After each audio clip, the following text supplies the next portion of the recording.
दोस्तों नमस्कार। ITI technical course YouTube channel पे एक बार फिर से स्वागत है। दोस्तों मिक्स क्वेश्चन की टेस्ट सीरीज चल रही है। आज का जो टेस्ट नंबर है हमारा 15 नंबर है। 14 टेस्ट सीरीज की वीडियो अपलोड करा दिया गया है। हमारे डिस्क्रिप्शन पे लिंक लगी हुई है, आप आसानी से वहाँ कंप्लीट टेस्ट अटेंड कर सकते हो।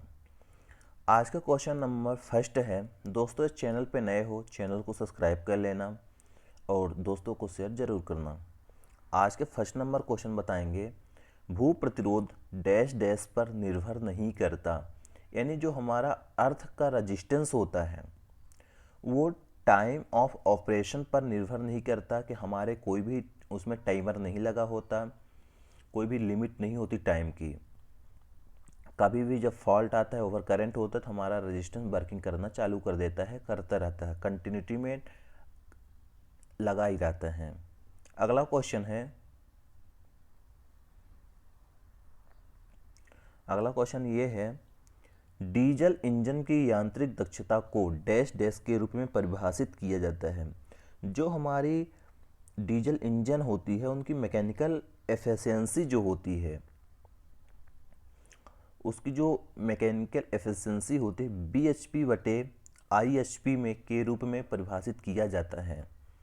अगला क्वेश्चन ये है, स्लीव बेयरिंग मशीनों में वायु अंतराल द्वारा जांचा जाता है। जो हमारी स्लीव बेयरिंग मशीन होती है उसमें जो वायु अंतराल होता है उसको जो हम लोग मेजर करते हैं या चेक करते हैं, जांचते हैं, वो होता है फिलर केसेस। फिलर केसेस के माध्यम से हम लोग वायु अंतराल एक जांच कर लेते हैं। अगला क्वेश्चन रहेगा, दोस्तों चैनल पे नए हो प्लीज़ सब्सक्राइब कर लेना, दोस्तों को शेयर जरूर करना। चौथा नंबर क्वेश्चन ये है, फ्लेमिंग का बामा हस्त नियम लागू होता है। यानी जो फ्लेमिंग का बायां हस्त नियम होता है वो हमारे मोटर में लागू होता है, और जो जनरेटर होता है, जनरेटर में राइट हैंड रूल लागू होता है, ट्रांसफार्मर में कोई हैंड रूल नहीं होता। तो इसका जो राइट आंसर होगा डी नंबर होगा, एनी मोटर। नेक्स्ट क्वेश्चन है, समानांतर ऑपरेशन में ट्रांसफार्मर द्वारा, समानांतर ऑपरेशन यानी पैरेलल ऑपरेशन में ट्रांसफार्मर द्वारा लोड शेयरिंग जो हमारा लोड होता है के अनुसार होता है। जब हम पैरेलल पे दो ट्रांसफार्मर लगाते हैं और जब लोड को हम शेयर करते हैं, उसका जो रेटिंग होती है KVA रेटिंग पर होती है। KVA रेटिंग के अनुसार हम लोग लोड को शेयर करते हैं। अगला क्वेश्चन ये है, एक कोर प्रकार के ट्रांसफार्मर में वेस्टन किस प्रकार लपेटी जाती है। कोर टाइप का जो ट्रांसफार्मर होता है वेस्टर्न, उसमें जो कॉइल लपेटी जाती है उसका पूछ रहा है। इसका जो राइट आंसर होगा, बोथ साइड कोर, यानी दोनों कोरों साइड हम लोग कॉइल लपेटते हैं कोर टाइप ट्रांसफार्मर में, इस टाइप के प्राइमरी वाइंडिंग, और इसको बोलते हैं सेकेंडरी वाइंडिंग। नेक्स्ट क्वेश्चन, अगला क्वेश्चन ये है, एंड गेट के लॉजिक सर्किट है जिसका आउटपुट 1 है। यानी एंड गेट एक लॉजिक सर्किट है जिसका आउटपुट 1 है। इसका जो राइट आंसर होगा,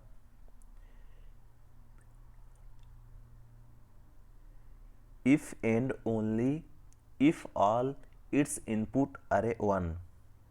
राइट आंसर डी नंबर होगा, if and only if all its inputs are 1। Next question है, यूएनआई जंक्शन ट्रांजिस्टर में दो आधार के बीच प्रतिरोध लगभग कितना होता है। यूएनआई जो जंक्शन होता है उसके दो जंक्शनों के बीच का जो प्रतिरोध होता है सामान्यतः 5000 से 10,000 ओम के बीच होता है। अगला क्वेश्चन रहेगा, प्राकृतिक वायु शीतलन का उपयोग निम्न तक की रेटिंग के ट्रांसफार्मर के लिए किया जाता है। जो हमारी नेचुरल कूलिंग होती है रेटिंग के लिए ट्रांसफार्मर को, उसकी जो रेटिंग होती है ट्रांसफार्मर की 5 से 10 kVA के ट्रांसफार्मर को हम लोग नेचुरल एयर के माध्यम से कूलिंग करते हैं, ठंडा करते हैं। फिर उसके ज़्यादा से हम लोग ऑयल का उपयोग करते हैं, एग्जॉस्ट फैन का भी उपयोग करते हैं, मगर जो प्राकृतिक वायु कूलिंग होती है वो 5 से 10 kVA के ट्रांसफार्मर के लिए ही करते हैं।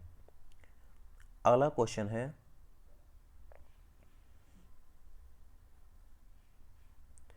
बाइंडिंग जिसमें कुंडलन के दो किनारों के बीच की दूरी फुल पिच बाइंडिंग से कम होती है उसे कहते हैं।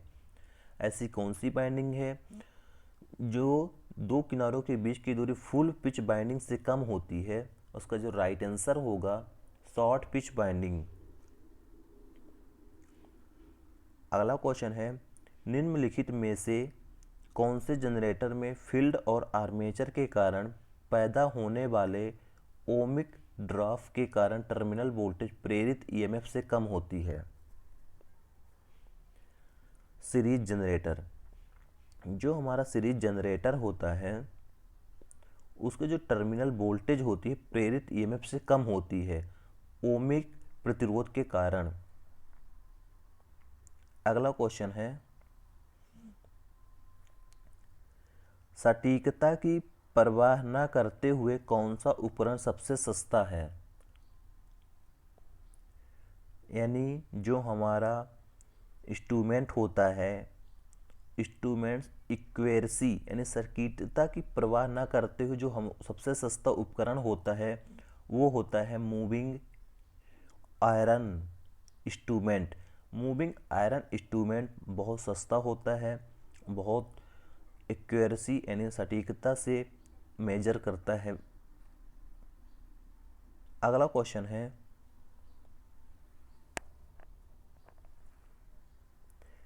यदि एच टी यानी हाई टेंशन फ्यूज का एक प्राथमिक पार्श्व संगलित हो जाता है तो प्राथमिक डेल्टा परिपथ भी परिपथ बन जाता है तो डैश डैश पर कार्य करने योग्य होता है। इसका जो राइट आंसर ये होगा 58% फुल लोड। जो हमारा हाई टेंशन लाइट के जो फ्यूज जो होता है खुल जाता है तो हमारे प्राथमिक डेल्टा परिपथ भी बन जाता है, नहीं वोल्टेज परिपथ बन जाता है तो डेल्टा जो होता है 58% फुल लोड पर काम करने लगता है। नेक्स्ट क्वेश्चन ये है, फ्यूज एक सुरक्षा युक्ति है जो परिपथ के संरक्षण के लिए प्रयोग की जाती है। यानी जो फ्यूज होता है सर्किट के संरक्षण प्रोटेक्शन के लिए यूज करते हैं।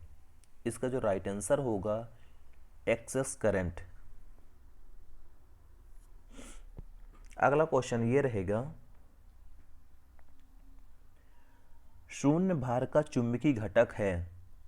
जो शून्य भार होता है, शून्य लोड का चुंबकीय घटक, इसका राइट आंसर होगा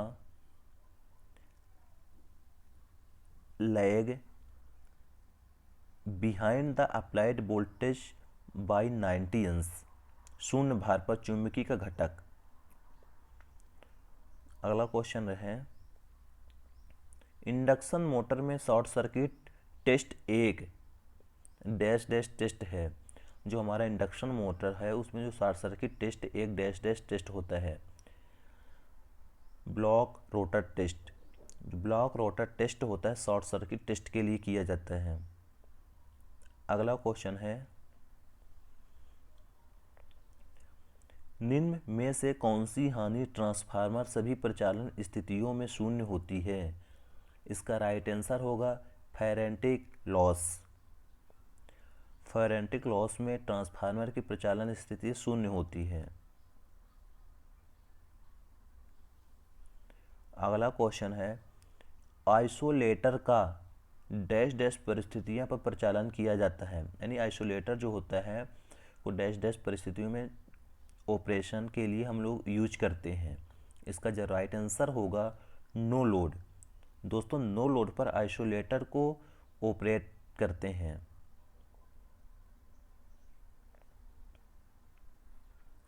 नेक्स्ट है, जब इंडक्शन मोटर यथा स्थिति होती है तब सरपण यानी स्लिप डैश डैश होती है।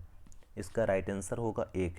यानी जब हमारा मोटर बिल्कुल स्थिर अवस्था पे होता है, बंद होता है, तो उस टाइम पे जो स्लिप का मान होता है तो 1 होता है।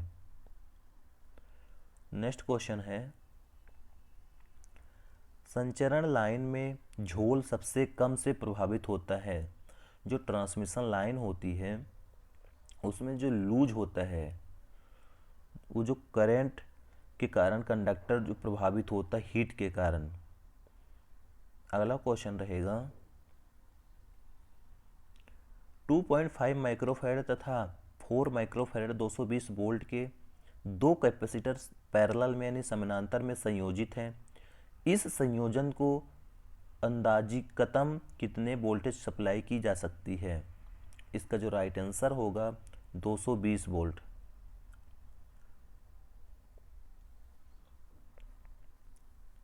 छत पंखे की मोटर 0.5 किलो वोल्ट की है। 250 वोल्ट सप्लाई पर 0.8 पावर फैक्टर के साथ इसकी धारा होगी। इसका राइट आंसर होगा 2.5 एम्पियर।